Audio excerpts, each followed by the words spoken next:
Ini adalah Queen of Audio Vesper 2. Jadi ada Vesper 1, ini adalah ya upgrade-annya bisa dibilang.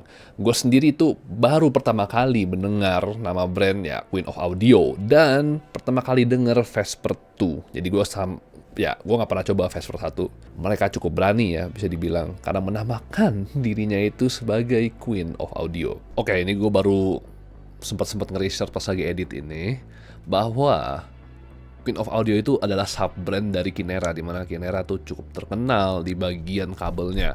Mereka tuh produksi kabel yang cukup terkenal, salah satunya tuh ya Kinera Ace, harganya 500.000, dan sekarang udah ada Kinera Ace 2, harganya 700.000. Sayang sekali, untuk dia kabelnya modular jadi mantep. Nah, ayam ini sendiri tuh harganya $80. Sayangnya nggak ada ya pemasukan official atau importer official. Jadi ya sempet ada yang goreng, harganya sampai 2 juta. Tapi ada juga yang jual 1,2 sampai 1,4 jutaan lah ya.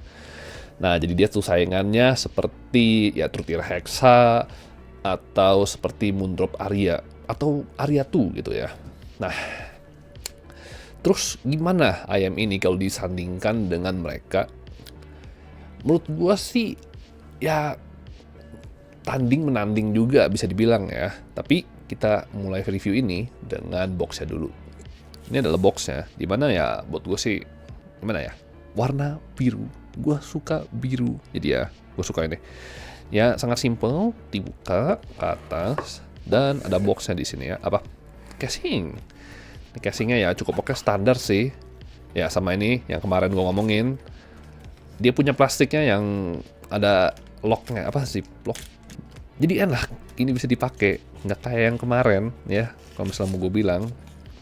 Terus habis itu juga ada ini, kayak kartu nama dan sebagai gitu. Nah ini spek-speknya juga ada di sini. Bisa lihat frekuensi grafnya ini ya gimana ya, neutral tapi bass yang cukup rata ini, tumbuhnya sampai ke mid ya. Lumayan panjang ini bassnya. Tapi ya gitulah ya. Seperti biasa dapat dua jenis ear tip, yang satu buat bass, yang satu lebih neutral. Ya, tetap ya biasa. Gue lebih suka yang neutral, yang lubangnya lebih besar. Kalau misalnya mau dilihat nih ya, nih gue ambil yang gede sampai yang gede. Atau kelihatan atau kagak? Ini yang lubangnya lebih besar. Terus ini yang lubangnya lebih kecil. Ya, dapat juga velcro strap. Jadi ya standar banget ini. Nah ini ayamnya sendiri, dimana kalau misalnya boleh dilihat, warna birunya itu buat gua personally itu cukup membosankan ya.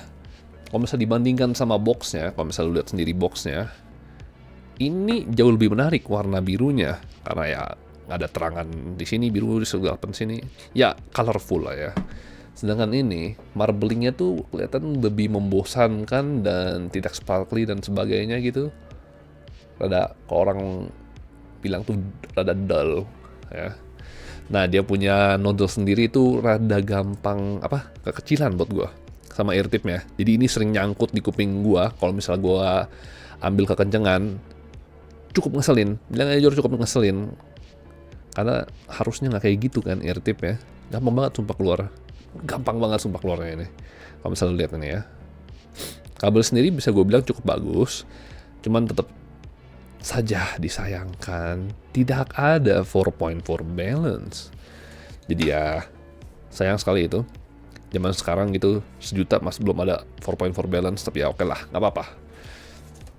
Cukup panjang kalau misalnya mau dilihat. Oke lah, standar. Nih kalau misalnya mau ujungnya cukup oke. Dia tuh tupin, dan gue juga lupa bilang bahwa ini tuh 1 DD dan 1 BA. Makanya tuh lihat di sini ada lubangnya. Yang satu lebih besar, satu lebih kecil. Kalau kelihatannya. Terus gimana suara ayam ini? Gue bisa bilang jujur, gue sedikit nggak gitu suka. Oke? Jadi ke bagian sini aja. Kita mulai sama tuningan. Dimana tuningannya itu seperti yang lu lihat, dia emang neutral. Neutral dengan bass boost yang cukup rata di ya segala bassnya gitu. Jadi buat gue, sub bassnya itu kurang punchy. Walaupun masih ada punch-nya, tapi kurang punchy atau kayak gimana gitu loh ya. Sub bassnya, extensionnya cukup biasa aja, dan ini bagian yang gue nggak suka. Mid bassnya itu berantakan, mid bassnya itu bleber ke mid, dan gue nggak suka aja mid bassnya. Walaupun panjang, ya jelas panjang lah ya, lu lihat aja dari grafnya gitu misalnya, tapi blebernya itu parah. Oke, dia nggak rapi, beneran mid bass ini nggak rapi, mid bassnya overall tuh buat gue nggak gitu rapi. Ya jelas dengan kayak gitu, midnya itu ya cukup sangat terbelakangi. Walaupun masih gue bisa bilang clear, tapi ya mana bisa denger midnya kalau misalnya ketutupan sama mid bass terus gitu kan. Vokalnya pun juga buat gue biasa aja. Dan ya ini gimana ya, rasanya kayak V-shape tapi nggak juga, karena mid bassnya berantakan beneran, kayak dia bleber kemana-mana mid bassnya. Dan treble-nya itu buat gua sebenarnya oke aja, oke. Extensionnya menurut gua kurang, kalau misalnya dengan kayak suara kayak piano, violin dan sebagainya gitu, kayak ada yang kurang apa gitu. Sekali lagi, kalau misalnya ada bass, mid bassnya itu beneran bisa bleber sampai ke treble-nya pun. Kayak gimana ya, rasanya kurang enak, gue bisa bilang aja kurang enak. Sayang banget maksudnya, soalnya ini mana ya, harganya $80. Saingannya tuh kuat banget, kayak menurut Aria sama Hexa. Ini buat gue nggak bakal kuat lawan mereka. Tapi ya, saya lagi tergantung orang-orang. Buat gue sendiri, gue kurang cocok sama ini. Tapi buat orang bisa aja mereka suka kan, gitu kan. Tapi kan lo harus coba dulu. Nah itu dia makanya, lo harus coba dulu. Nah, selanjutnya ada kayak soundstage dan imaging biasa aja. Soundstage-nya pun justru jelek buat gue. Jadi soundstage-nya menurut gue tuh lumayan sempit, apalagi atas bawahnya kayak pokoknya atas bawahnya itu rada sempit banget, dan sampingnya pun juga nggak lebar. Jadi buat gue nggak gitu imersif buat gue ini IEM. Dan apalagi ya, imaging tadi udah imaging tuh biasa aja buat gue sih, nggak gitu akurat banget, nggak gitu imersif banget rasanya. Dan timbernya juga buat gue nggak natural banget, tapi masih oke. Airiness-nya juga ya, soundstage-nya nggak gitu bagus, jadi airiness-nya kurang bagus buat gue. Nah, ASMR gimana?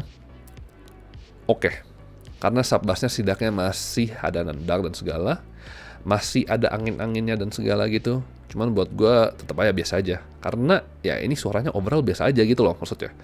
Sebenarnya oke, overall tuh sebenarnya oke ayam ini. Kalau saingannya bukan Moondrop Aria dan Truth Hexa dan segala gitu kan. Ini buat gue terlalu bloated dan bassnya itu terlalu berantakan, dimana sampai menutupi banyak suara-suara seperti mid, treble, bahkan vokal. Jadi ya gue gak gitu suka. Nutupinnya tuh gimana ya, kalau misalnya biasa kan teroverpowered sampai gimana ya, walaupun teroverpowered masih terdengar suaranya. Kalau ini overpoweringnya malah suaranya jadi dB-nya mengecil di bagian-bagian suara lain. Ya beda-beda sih, kayak bloat gitu kan jenisnya. Dan ini jenisnya yang itu, dimana dia mengecilkan suara yang lain, bukan menutupi, tapi mengecilkan rasanya gitu ya. Sayang banget buat gua. Tapi ya, itu aja sih review untuk hari ini. Kalau misalnya lu pernah denger ayam ini, atau lu penasaran sama ayam ini, ya kasihlah impresi lu di bawah, dimana gue juga penasaran gimana orang ya tentang ayam ini gitu. Buat gue tandingannya terlalu kuat, dan gue kurang suka sama ayam ini sendiri. Jadi ya itu aja. Thank you udah nonton video untuk hari ini, dan sampai jumpa di video berikutnya, dimana gue akan nge-review Queen of Audio lagi, tapi Grimlet. Nah, Grimlet ini gue denger lebih banyak disuka banyak orang, tapi gue rasa gue gak gitu suka karena ya dia tuh lebih V-shape malah. Tapi ya kita lihat aja nanti, ntar gak lama lagi gue pasti bikin videonya. Tapi ya thank you aja udah nonton, sampai jumpa di video berikutnya. Dan gue pengen bilang terima kasih kepada Bang Sebastian karena udah ngirimin ayam ini kepada gue untuk review. Dan ya gitu aja, sampai jumpa di video berikutnya, dimana gue akan review Grimlet tersebut. Jadi ya bye bye.